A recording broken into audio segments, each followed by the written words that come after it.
Hello दोस्तों, AutoCAD electrical के एक और वीडियो लेक्चर में आपका स्वागत है। मैं हूं जगदीश जोशी। आज के इस वीडियो में हम लोग रीटैगिंग और रीनंबरिंग करना सीखेंगे। अब यहाँ पे मैंने एक फॉरवर्ड रिवर्स स्टार्टर का पावर और कंट्रोल डायग्राम यहाँ पे इंसर्ट किया हुआ है, लेकिन मैंने इसमें कोई भी वायर नंबरिंग नहीं दी हुई है। अगर आपको ये ड्राइंग इस तरीके से अगर एक इसकी हार्ड कॉपी दे दी जाए और किसी पैनल में आपको बोला जाए कि भाई इसका कोई फॉल्ट चेक करो या फिर वायर ट्रेस करो, तो आप लोग नहीं कर पाओगे, क्योंकि यहाँ से ये वायर कहाँ जा रही है या फिर इस वायर का नंबर क्या है, ये सब चीज़ें यहाँ पे मेंशन नहीं है। ओके, ये वायर यहाँ से फ्यूज से हमारे कॉन्टैक्टर के एक टर्मिनल पे गई, लेकिन जब हम लोग एक इलेक्ट्रिकल पैनल में वायर ट्रेस कर रहे होते हैं तो वहाँ पे मल्टीपल वायर्स होते हैं, बहुत सारी वायर्स होती हैं। ठीक है, अब ये वाली वायर हम लोगों की कौन सी है वो हमको कैसे पता लगेगा? वो हमें लगेगा इसके फेरुल नंबर से, या फिर जो हम लोग यहाँ पे अपनी ड्राइंग में नंबरिंग करके रखते हैं, और वही नंबरिंग हमारी वायर्स में फेरुल नंबर्स हम लोग लगाते हैं। ये इस एंड पे भी फेरुल नंबर लगे होंगे और यहाँ पे इस वायर के इस एंड पे भी फेरुल नंबर्स लगे होंगे। तो हम लोग ड्राइंग में किस तरीके से यहाँ पे इंसर्ट करते हैं वो आपको जानने को मिलेगा। इसके दो तीन तरीके हो सकते हैं। ओके, फर्स्ट तो ये है कि जब हम लोग स्कीमेटिक बनाते हैं तो उस टाइम पे हम लोग एक काम कर सकते हैं। हम लोग यहाँ से जब लैडर को इंसर्ट करते हैं, इंसर्ट लैडर से, तो यहाँ पे हम लोग सिर्फ इसके लैडर को इंसर्ट ना करके हम लोग सिर्फ रेफरेंस नंबर को इंसर्ट कर सकते हैं, जो कि मैं आप लोगों को पुराने लेक्चर्स में अपने बता चुका हूँ। बाकी अगर आप लोगों को ऑटोकैड इलेक्ट्रिकल का बिल्कुल basic to advance course join करना हो तो वो आप लोग हमारी वेबसाइट या एंड्रॉयड ऐप से भी कर सकते हो। और बिल्कुल जीरो लेवल से हम लोगों ने स्कीमेटिक और इलेक्ट्रिकल पैनल डिजाइनिंग वहाँ पे सिखा रखी है। बहुत ही मिनिमम फी है कोर्स की, तो अगर आप लोग चाहो तो वहाँ से ज्वाइन कर सकते हो।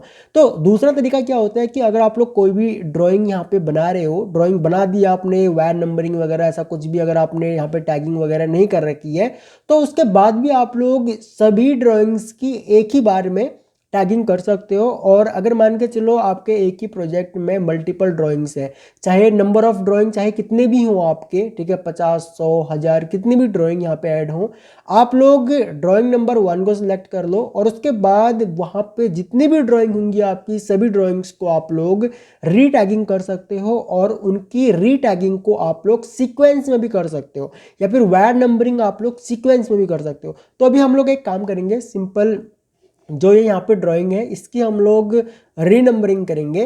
तो उसके लिए यहाँ पे मैं प्रोजेक्ट वाले इस टैब पे क्लिक करूंगा और उसके बाद यहाँ पे प्रोजेक्ट टूल्स पैनल पे आ जाऊंगा। यहाँ पे एक टूल मिलता है हम लोगों को अपडेट रीटैग का। ओके, नीचे आप लोगों को इसका डिस्क्रिप्शन देखने को मिल जाएगा, आप लोग आराम से इसका डिस्क्रिप्शन पढ़ सकते हो। मैं एक काम करता हूँ, अपडेट रीटैग टूल को यहाँ पे सेलेक्ट करता हूँ। जैसे ही मैं इस टूल को सेलेक्ट करूंगा तो मेरे सामने यहाँ पे प्रोजेक्ट वाइड अपडेट और रीटैग का डायलॉग बॉक्स ओपन हो जाएगा। अब इसमें कुछ ऑप्शंस है मेरे पास, मुझे क्या क्या अपडेट करना है वो मुझे यहाँ पे सेलेक्ट करना पड़ेगा। सबसे पहले अगर हम लोग यहाँ पे इन 3 चेक बॉक्स की बात करें तो यहाँ पे कंपोनेंट रीटैगिंग का है। अगर आप लोगों को रीटैगिंग करनी है तो आप लोग इस चेक बॉक्स को चेक कर सकते हो। दूसरा यहाँ पे कंपोनेंट क्रॉस रेफरेंस अपडेट है, अगर आप लोगों को क्रॉस रेफरेंस अपडेट करना है कंपोनेंट का तो वो आप लोग यहाँ पे चेक कर सकते हो। अगर आप लोगों को wire number and signal tag retag करना है तो वो भी आप लोग कर सकते हो। यहाँ पे आप लोग सेटअप भी कर सकते हो। सेटअप के बटन पे क्लिक करोगे तो यहाँ पे वायर टैग मोड में आपके पास 3 रेडियो बटन होंगे। फर्स्ट तो है सीक्वेंशियल। अब यहाँ पे first tag defined for each drawing, यहाँ पे आप लोग इसको सिलेक्ट कर सकते हो, या फिर रेफरेंस बेस्ड टैगिंग कर सकते हो, जो कि मैंने आपको बताया था ना कि जो हम लोगों का लैडर में हम लोग सिर्फ लैडर को इंसर्ट ना करके सिर्फ रेफरेंस नंबर्स को अगर हम लोग यहाँ पे इंसर्ट कर दें तो वहाँ पे हम लोग इस रेडियो बटन को सिलेक्ट कर सकते हैं, रेफरेंस बेस्ड टैगिंग को। ओके, या फिर हम लोग क्या काम कर सकते हैं, एक पर्टिकुलर नंबर हम लोग यहाँ पे डाल सकते हैं, वही नंबर से क्या होगा यहाँ पे सीक्वेंस में टैगिंग हो जाएगी। ओके, तो यहाँ पे मैं एक काम करता हूँ, यहाँ पे चलो 101 ही रहने देते हैं। एंड उसके बाद टू डू में यहाँ पे टैग न्यू और अननंबर्ड ओनली, तो यहाँ पे जो आप लोग टैग न्यू देना चाहते हो या फिर जो अननंबर्ड है उनको ओनली यहाँ पे उनकी टैगिंग करना चाहते हो वो आप लोग सिलेक्ट कर सकते हो, या फिर टैग या फिर रीटैग ऑल, ये दो ऑप्शन है, दोनों में से कोई भी ऑप्शन आप लोग चूज कर सकते हो। उसके बाद यहाँ पे फॉर्मेट ओवरराइड में ये %L लिखा हुआ है, तो ऑटोकैड इलेक्ट्रिकल के कुछ बाय डिफॉल्ट पैरामीटर्स होते हैं, वो शायद मैंने यूट्यूब पे भी एक वीडियो डाला था इसके पैरामीटर्स के ऊपर। इसके कुछ पैरामीटर्स होते हैं, 10 से 12 पैरामीटर्स मिलेंगे आप लोगों को, तो वो हम लोगों को पैरामीटर्स पता होने चाहिए। और यहाँ पे ये पैरामीटर्स आप लोगों को जब आप लोग ड्राइंग प्रॉपर्टी डायलॉग बॉक्स या फिर प्रोजेक्ट प्रॉपर्टी डायलॉग बॉक्स, इन दोनों में से किसी पे भी जाओगे तो वहाँ पर भी आप लोगों को ये देखने को मिलेंगे।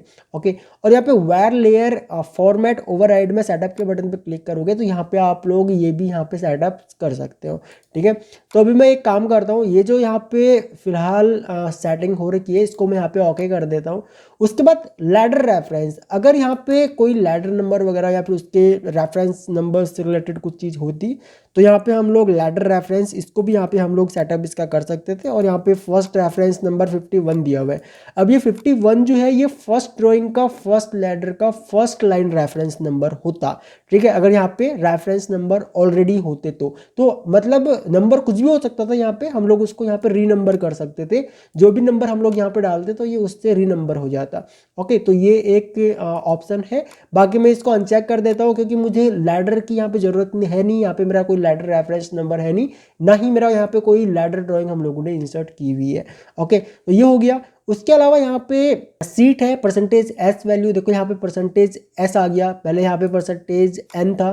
ठीक है, यहाँ पे %N था, तो ये पैरामीटर्स है। ओके, एंड उसके बाद यहाँ पे रीसीक्वेंस स्टार्ट विद C1 एंड यहाँ पे बम्प अप एंड डाउन ये 0 है। Drawing D value, %D value and other configurations वगैरह इनको हम लोग छोड़ देते हैं। उसके बाद यहाँ पे अब देखो, यहाँ पे टाइटल ब्लॉक अपडेट में भी आप लोग इसकी सेटिंग करना चाहो तो वो आप लोग कर सकते हो। टाइटल ब्लॉक क्या होता है वो मैं जब हम लोगों ने टेम्पलेट डिजाइन किया था तो वहाँ पे मैंने आप लोगों को बताया था।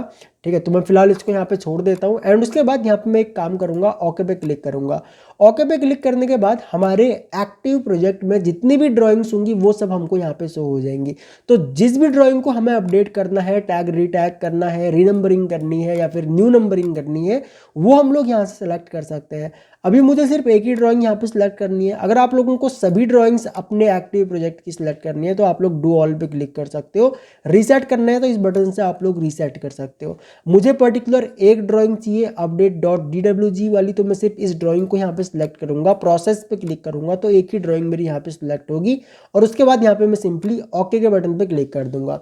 अब मैं जैसे ही ओके के बटन पे क्लिक करूंगा तो हमारी ड्राइंग अपडेट होगी, और जैसे ही अपडेट हो जाएगी तो यहाँ पे आप लोगों को अब देखने को मिलेगा कि हम लोगों का जो वायर नंबरिंग है वो यहाँ पे हो चुकी है। ठीक है, ये वायर 101, उसके बाद यहाँ पे ये 102 हो गया। तो जो ये फ्यूज के आउटपुट से जो ये वायर जा रही है यहाँ से, ठीक है, ये 102 होगा, यहाँ पर भी ये 102 होगा, ये 105 होगा, ये 108 होगा। ठीक है, अब यहाँ पे 105 और 108 नंबर की वायर हम लोगों की यहाँ पे आ रही है इन दोनों फ्यूज पे। एंड उसके बाद फ्यूज का आउटपुट जो है वो 110 और 111 है। ठीक है, तो इस तरीके से हम लोग अपने जो हमारी कोई भी ड्राइंग है तो उनमें हम लोग रीनंबरिंग कर सकते हैं अपडेट रीटैग टूल की हेल्प से। बाकी सेम इसी तरीके से अगर आप लोगों को ये कंपोनेंट्स रीटैग करने हैं तो आप लोग इन कंपोनेंट्स को भी रीटैगिंग कर सकते हो। ठीक है, अभी यहाँ पे अगर आप लोग देखोगे तो यहाँ पे यहाँ पे क्वेश्चन मार्क है और M?A है। अब इसके जो NONC है यहाँ पे, क्योंकि ये एक फॉरवर्ड रिवर्स स्टार्टर है तो उसके NONC में भी यहाँ पे देखो क्वेश्चन मार्क लगा हुआ है। यहाँ पे अभी देखो मैं आपको राइट क्लिक करता हूँ, एडिट कंपोनेंट पे जाता हूँ और यहाँ पे परसेंटेज, यहाँ पे मतलब जो क्वेश्चन मार्क था यहाँ पे मैं 1 कर देता हूँ और ओके कर देता हूँ। ओके, यस, अपडेट पे क्लिक कर देते हैं तो ये M1 है और इस M1 की NC यहाँ पे लगा रखी है। तो यहाँ पे देखो M1 की NC हो गई। अब यहाँ पे देखो ये जो हम लोगों का कॉन्डक्टर है इसकी NC यहाँ पे लगा रखी है M?A है। तो इसको अगर हम लोग यहाँ पे अपडेट करेंगे तो यहाँ पे देखना इसका चाइल्ड कंपोनेंट जो होगा वो भी यहाँ पे अपडेट हो जाएगा। M%A कर रहा हूँ मैं यहाँ पे, ओके पे क्लिक करूंगा और यहाँ पे ये अपडेट करना है। यस, अपडेट करोगे तभी अपडेट होगा। ठीक है, तो यहाँ पे देखो M1A ये यहाँ पे अपडेट हो चुका है। ठीक है, तो इस तरीके से आप लोग कंपोनेंट्स को भी अपने अपडेट कर सकते हो। सो आई होप कि आप लोगों को समझ में आया होगा। बाकी अगर आप लोगों का कोई भी डाउट हो इस टॉपिक से रिलेटेड, वीडियो के नीचे कमेंट कर सकते हो आप लोग। मैं आपके सारे कमेंट्स पढ़ता हूँ, और अगला वीडियो किस टॉपिक के ऊपर चाहिए आप लोगों को वो भी आप लोग मुझे बता सकते हो। सो इस वीडियो लेक्चर में इतना ही गाइस, थैंक्स फॉर वॉचिंग। मिलते हैं अपने नेक्स्ट वीडियो लेक्चर में।